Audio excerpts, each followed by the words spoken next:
অনেক আগে এক গ্রামে বাস করত এক সাদাসিধে গোয়ালা। তার নাম ছিল হরিদাস। সে খুব সৎ, পরিশ্রমী আর সহজ সরল মানুষ ছিল। সে প্রতিদিন ভোরবেলা উঠে তার গাভীগুলোর যত্ন নিত, দুধ দোয়াত এবং সেই দুধ থেকে দই আর মাখন তৈরি করত। তার স্ত্রী লক্ষ্মীও খুবই পরিশ্রমী ছিলেন।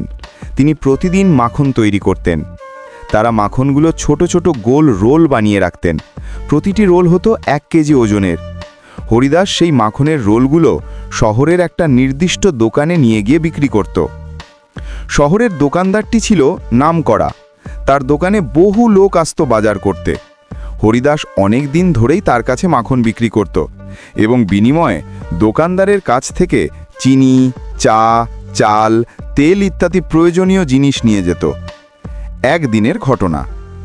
একদিন হরিদাসের স্ত্রী প্রতিদিনের মতো মাখন বানিয়ে হরিদাসকে দিলেন বিক্রি করার জন্য। হরিদাস মাখনগুলো ঝাঁপিতে ভরে শহরের দিকে রওনা হলো। শহরে পৌঁছে সে সোজা দোকানদারের দোকানে গেল এবং মাখনের রোলগুলো দিল। দোকানদার আজ একটু অবসর পেয়েছিল। সে ভাবল, আজ দেখি তো হরিদাস ঠিকমতো মাখন দেয় কিনা। সে এক এক করে প্রতিটি রোল ওজন করল, কিন্তু মাখনের রোলগুলো ওজন করতেই উনি দেখলেন প্রতিটি রোলেই ওজন 1 কেজি নয়, বরং 900 গ্রাম। সে রাগে ফুঁসে উঠল।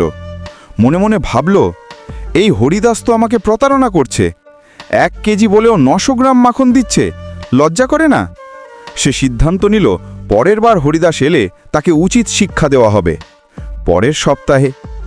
পরের সপ্তাহে হরিদাস আবার শহরে এলো, সদা হাসিমুখে মাখনের রোল নিয়ে।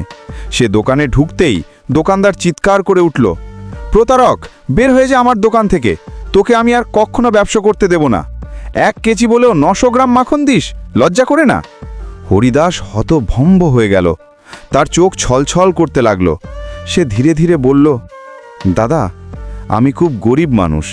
আমার নিজের কোনো দাড়িপাল্লা নেই, তাই আমি প্রতিবার আপনার কাছ থেকে 1 কেজি চিনি নেই না। সেটা দিয়েই আমি ওজন মেপে মাখনের রোল বানাই। আমি ভাবতাম আপনি যে চিনি দেন সেটাই ঠিক 1 কেজি, তাই সেই চিনি একপাশে রেখে মাখন দিতাম। দোকানদার এবার থেমে গেল। সে বুঝতে পারল ভুলটা আসলে তার নিজের। সে নিজের ভুলে লজ্জায় মাথা নিচু করে ফেলল। হরিদাস কিছুই না বলে ধীরে ধীরে ফিরে গেল। শিক্ষা: যদি আপনি অন্যকে ঠকান, একদিন না একদিন আপনাকেও কেউ ঠকাবে। আবার যদি আপনি সৎ হন, তখন সৎ ব্যবহারের প্রতিদানও পাবেন।